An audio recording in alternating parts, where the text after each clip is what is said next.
साथियों नमस्कार। साथियों, कहानी है एक व्यक्ति की। वह व्यक्ति जो बाप भी है, वो व्यक्ति जो ससुर भी है। किस तरह बेटी और बहू के बीच में जो न्याय करता है। हालांकि उस न्याय पर कुछ लोग जो है वो सवाल भी उठाते हैं। साथियों, कहानी है मदन लाल की। बैंक में मैनेजर मदन लाल ईमानदार स्वभाव का व्यक्ति और जो सहकर्मी हैं, एक पारिवारिक माहौल सा बनाकर रखने वाला मदन लाल। जो भी कर्मचारी उसके बैंक में आता उसको वो अपना बना लेता। वो केवल प्यार से और एक भाईचारे से जो उनके साथ घुल मिल कर रहता, तालमेल बनाकर जो उनके साथ रहता है और सभी के जो दुख सुख में शामिल होने की वो कोशिश करता। तो सभी उसे बहुत सम्मान देते थे। बैंक के जितने भी कर्मचारी हैं, चाहे कस्टमर हैं, सभी जो है मदन लाल को बहुत जो है वो सहयोग देते थे, बहुत प्यार जो है उसे करते थे। एक दुख था मदन लाल को कि उनकी पत्नी जो है वो समय से पहले गुजर चुकी थी। बेटा विशाल बीकॉम पढ़ चुका है, पास हो चुका है और उसके बाद जो है वो गवर्नमेंट की तैयारी में लग गया है। बेटी है कीर्ति, जो अभी +1 में पढ़ाई कर रही है। जिस बैंक में ये मैनेजर होते हैं उसी बैंक का एक कर्मचारी कैशियर कुछ उदास सा इनको दिखाई देता है। मदन लाल देखता है कि जो मेरा कैशियर है कुछ उदास सा है। कैशियर को अपने पास बुलाता है और बोलता है कि दीनानाथ भाई, क्या बात, आज परेशान क्यों नज़र आ रहे हैं। कुछ समय तो दीनानाथ टाल मटोल करता है, लेकिन फिर बताता है कि सर, मेरे लड़के की शादी पिछले साल हुई थी, लेकिन आज वो हमसे अलग हो गया है। मुझे चिंता इस बात की नहीं है कि बेटा जो है वो अलग हो गया है। जो मेरी बेटी है अनुराधा, जो उसने क्वेश्चन किया है, मैं उससे बड़ा बेचैन हूँ। मेरी बेटी ने पूछा है, क्या बच्चे इसलिए पैदा किए जाते हैं, क्या बच्चे इसलिए बड़े किए जाते हैं कि जब माँ बाप को ज़रूरत होती है या जब उनका स्वार्थ निकल जाता है, शादी हो जाती है, तो वो अलग हो जाते हैं, माँ बाप से कोई संबंध रखते नहीं हैं। जब ये बात मदन लाल सुनता है तो वो सोचता है कितनी संस्कारी है वो लड़की जो इस तरह के क्वेश्चन पूछती है, इस तरह के क्वेश्चन करती है। इन बातों को 2-3 महीने बीत जाते हैं। मदन लाल का लड़का है, तैयारी करता है गवर्नमेंट की, बिजली विभाग में एसडीओ लग जाता है और उधर जो है नौकरी लगते ही उसके रिश्ते जो है वो आने शुरू हो जाते हैं। बड़ा बड़ा दहेज देने वाले लोग उसके पास पहुंचते हैं, लेकिन जो मदन लाल है, मदन लाल चाहता है कि मुझे जो है कोई संस्कारी बहू मिले। दहेज का लालची वो नहीं था, बिना दहेज के वो शादी करना चाहता था। संडे का दिन था तो एक दिन वो गाड़ी उठाता है और गाड़ी उठाकर निकल पड़ता है घूमने।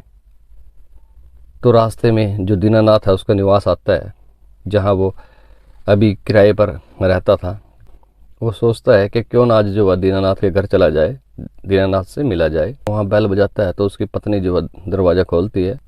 अंदर जाकर क्या देखता है कि जो दीनानाथ की बेटी है अनुराधा, वो अपने पापा के सिर की जो है वो मालिश कर रही होती है।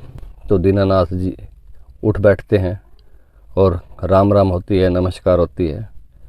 बेटी अनुराधा भी जो है आगंतुक को, आने वाले को, मदन लाल को जो है वो नमस्कार करती है। बातें चलती रहती हैं मदन लाल और दीनानाथ के बीच में।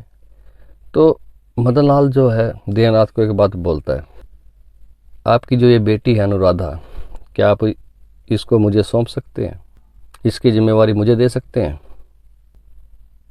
मदन लाल जी कहते हैं कि मेरा एक लड़का है विशाल, उसके साथ अपनी बेटी का रिश्ता करना चाहता हूँ। ये जो आपकी बेटी है अनुराधा, इसका रिश्ता करना चाहता हूँ, इसे अपनी बहू बनाना चाहता हूँ। खुशी खुशी हामी भर देते हैं दीनानाथ। तो उनकी मुलाकात करवाई जाती है। अनुराधा जो है विशाल से पूछती है कि आपके पिता हैं, क्या मानते हैं आप अपने पिता के बारे में। विशाल बोलते हैं कि मेरे पिता जो हैं मेरे लिए भगवान हैं। अनुराधा कहती है शादी के बाद कहीं आप अलग तो नहीं हो जाएंगे। विशाल कहता है कैसी बात कर रही हैं आप, मेरी बहन है कीर्ति, +1 में पढ़ रही है, शादी हो जाएगी तो चली जाएगी तो पिता की सेवा कौन करेगा, हम अलग क्यों होंगे, पिता के साथ ही रहेंगे। दोनों की जो शादी हो जाती है बिना दहेज के, किसी तरह का दहेज जो है मदन लाल वहाँ से नहीं लेते और बहू कहें या बेटी अपने घर ले आते हैं। शादी हो जाती है विशाल और अनुराधा की। BA सेकंड ईयर के पेपर दे चुकी होती है अनुराधा, तो ससुराल पहुंच जाती है। ससुराल में कीर्ति है, ननंद कहें, उसके साथ घुल मिल जाती है, अच्छे संबंध उसके साथ बना लेती है अनुराधा। एक संस्कारी लड़की होती है अनुराधा। रोटी पानी हो, घर का कोई भी काम हो, जुट जाती है अनुराधा। सभी काम जो है वो निपटाती रहती है अनुराधा। उसके साथ साथ पति की सेवा भी करती है, ससुर की सेवा भी करती है। और जो ननद है कीर्ति, उसकी जो है पढ़ाई की तरफ भी ध्यान देती है, उसे पढ़ाती भी है अनुराधा। ये सेकंड ईयर का रिजल्ट है वो आ जाता है, फर्स्ट डिवीज़न से वो पास हो जाती है। उसका एडमिशन जो है वो आगे कॉलेज में करवा देते हैं BA फाइनल ईयर के लिए। और उधर जो उसकी बेटी है कीर्ति, वो भी +1 पास कर लेती है और +2 में उसका भी एडमिशन हो जाता है। अनुराधा के व्यवहार से संतुष्ट मदन लाल को ऐसा लगता नहीं है कि ये मेरी बेटी है या बहू है। घर का सारा काम, रोटी टुकड़ा के साथ साथ जो है पति का टिफ़िन पैक करना, पति के कपड़े जो है इस्त्री करना और ससुर की सेवा, और जो उसकी ननद है कीर्ति यानी कि मदन लाल की जो बेटी है कीर्ति, उसको भी पढ़ाना और उसके बाद जो है स्वयं पढ़ना है। कीर्ति +2 के पेपर देती है, रिज़ल्ट आता है, जो है वो ज़िले में टॉप करती है। तो मदन लाल खुश हो जाते हैं और मिठाई खरीदते हैं। पूरे पड़ोस मोहल्ले में जो है वो मिठाई बांटी जाती है। जो बहू है अनुराधा, BA फाइनल की परीक्षा उसकी भी हो जाती है, रिज़ल्ट आता है, जो है वो सेकंड डिवीज़न से BA कर लेती है। तो ससुर जो मदन लाल है बहुत खुश होते हैं और एक पार्टी का आयोजन किया जाता है। उस पार्टी के आयोजन के लिए इनविटेशन कार्ड छपवाए जाते हैं। इनविटेशन कार्ड जब पड़ोसियों में बांटे जाते हैं, रिश्तेदारों में बांटे जाते हैं, तो पड़ोसियों में एक तरह से कानाफूसी शुरू हो जाती है, क्योंकि हर तरह के पड़ोसी होते हैं।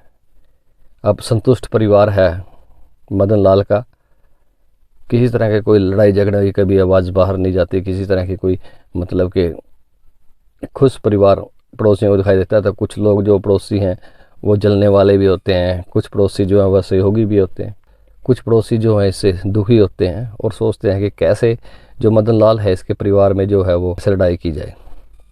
कहना शुरू कर देते हैं भाई कितना भेदभाव करता है मदन लाल बेटी और बहू के बीच में।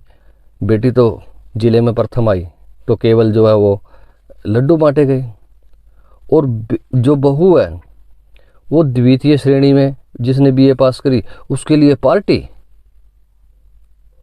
मतलब कितना भेदभाव करता है मदन लाल। ये जो इस तरह की जो बातें हैं मदन लाल के कानों में भी पहुंचती हैं और उधर बेटी के कानों में भी पहुंचती हैं। तो बेटी थोड़ा उदास रहने लग जाती है। मेरे पिता ने मेरे साथ भेदभाव किया है, ये उचित नहीं किया है। मदन लाल भी समझ जाता है कि हाँ बेटी के कान जो हैं वो भरे जा चुके हैं। इंतज़ार करता है पार्टी के दिन का। दिन आ जाता है और लोग इकट्ठा हो जाते हैं, पार्टी चल पड़ती है, मंच सजा होता है। मदन लाल जी मंच पर खड़े होते हैं, जितने भी आगंतुक आए हुए होते हैं जितने भी पड़ोसी रिश्तेदार आए होते हैं सभी का स्वागत करते हैं। उसके बाद एक क्वेश्चन उठाते हैं, एक प्रश्न उठाते हैं आगंतुकों के बीच। मेरी जो बेटी है कीर्ति, ये इसने ज़िले को टॉप किया +2 में, मैंने लड्डू बांटे।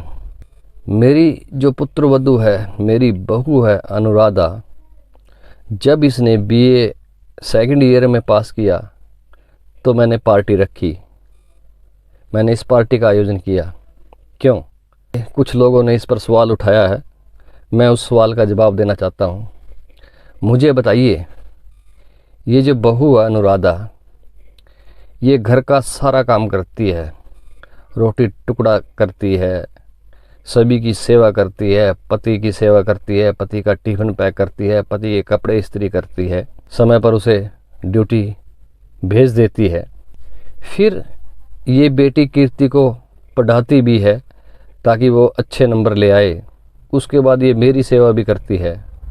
कितना समय इसके पास बचता है जिसमें ये पढ़ती है? जो इसको थोड़ा बहुत समय मिलता है उसी में ये पढ़ाई करती है। और उसके बावजूद भी ये अगर 2nd डिवीज़न में BA कर लेती है तो क्या ये छोटी बात है? बेटी कीर्ति सुनती है तो उसकी आंखों में आंसू आ जाती है और वो अपनी गलती स्वीकार कर लेती है कि हाँ, पिताजी ने जो न्याय किया है, पिताजी ने जो पार्टी की है वो सही की है। क्योंकि अब भाभी के पास कितना टाइम है पढ़ने के लिए। उसके बावजूद भी जो भाभी ने BA 2nd ईयर में क्लियर किया है, उधर जो अनुराधा है उसकी आंखों में भी जो आंसू आ जाते हैं अपने ससुर का न्याय देखकर। उधर जो पड़ोसी हैं वो चाहते थे कि इस घर में लड़ाई झगड़े हों, वो भी मायूस हो जाते हैं।